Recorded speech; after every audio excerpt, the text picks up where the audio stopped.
welcome back to the 314. My name is Mike, I am Louis Quatorze, and this is your bi-monthly look at all the hip-hop happenings here in St. Louis, Missouri. I'll be giving you 3 things that have caught my eye over the past week, 1 plug I get for myself on a project I'm currently working on, and we always finish the show with 4 things that I think you should be paying attention to here in our scene. So, without further ado, let's get into it.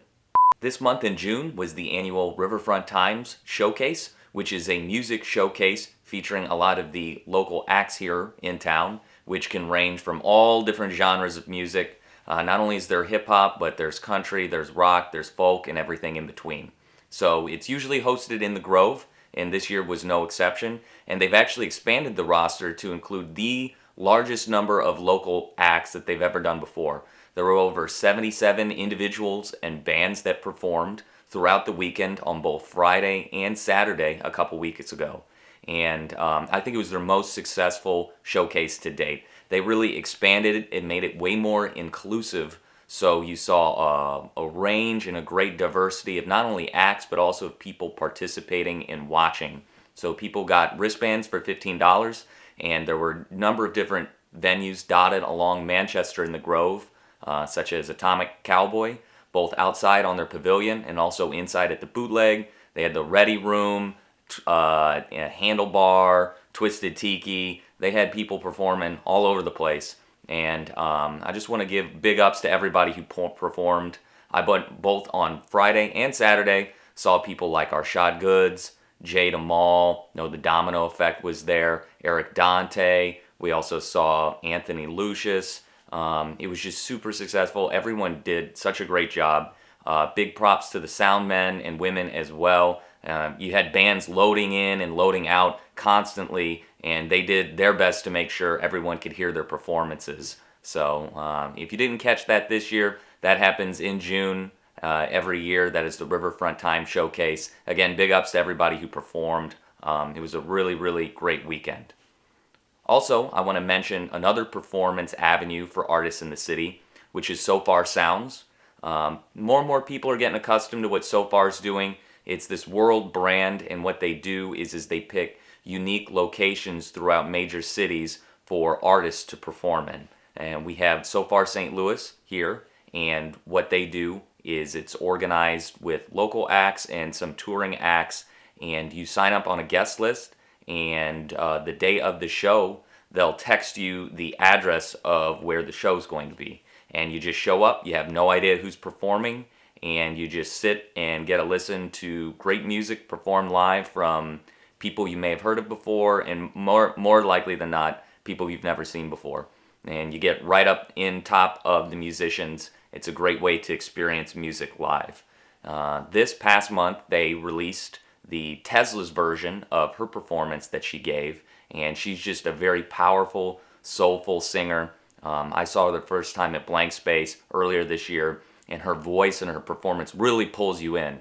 So the So Far platform is very intimate. I think that's something that's very successful. Hopefully she'll be able to go to other cities and tour around the United States. So if you haven't seen Tesla's music, go check it out. I featured her song Feels before on the 314. And if you haven't heard of So Far before, go onto their website. You can sign up for their guest list and hear more about the shows that they have coming up. They usually do a couple per month here in St. Louis.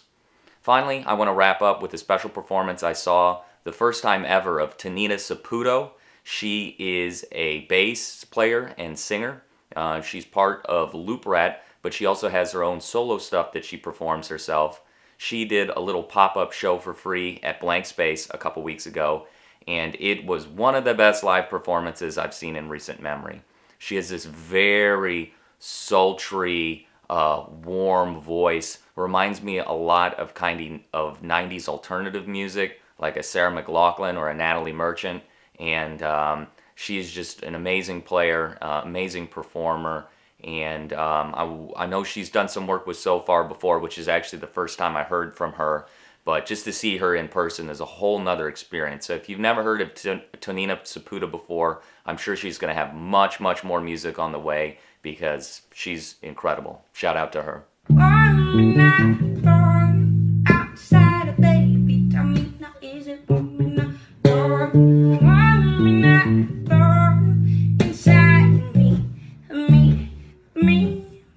for my one plug that I get for myself this week, I want to mention something that's very special. I got an announcement coming up. I think y'all are going to be super stoked about it. Go ahead. Okay, we have verified that the trainer does have a decal on the lean. We are checking for the direct correlation to the rosé. And as always, let's wrap up the show with 4 things that I think you should be paying attention to that are currently happening in our scene.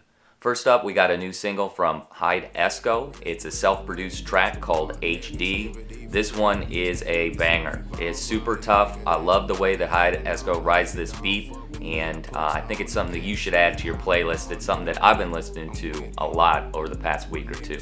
That's Hyde Esco with HD. Check that out for free on his SoundCloud. We also have a new album out from Jordan Baumstart. It's called Daydreaming.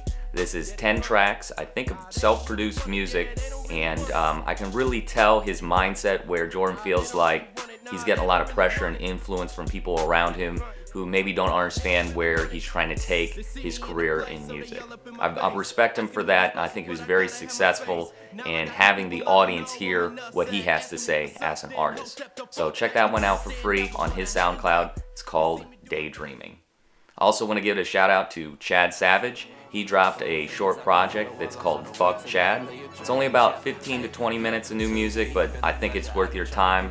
Chad does a great job of writing that new wave sound of hip-hop, but he's able to bring his own flavor and St. Louis talent to it. So although it does sound familiar, it is certainly not derivative. So check that one out. It's a great name. Fuck Chad. Fuck you, Chad. Check that out on his SoundCloud. And finally, I want to wrap up with Bloom. Bloom just released a new track. It's called Vision. Bloom is a wonderful female vocalist, and how she is able to layer her voice to create this soundscape without beats is incredible to me.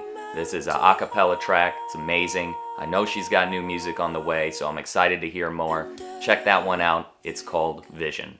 And that's the end of our show, everybody. As always, I appreciate you tuning in with me, hearing what I have to say, what I've been paying attention to. But I want to hear what you guys like and what you're listening to here in St. Louis. So please get at me on social media. Share tracks, videos, whatever, things that you think that would pique my interest that has piqued yours. I always love discovering new stuff around town. And there's so many people doing music now in the summer, so it's hard to keep track of what's going on. But till the next episode, everybody, be safe out there, and I'll see you around.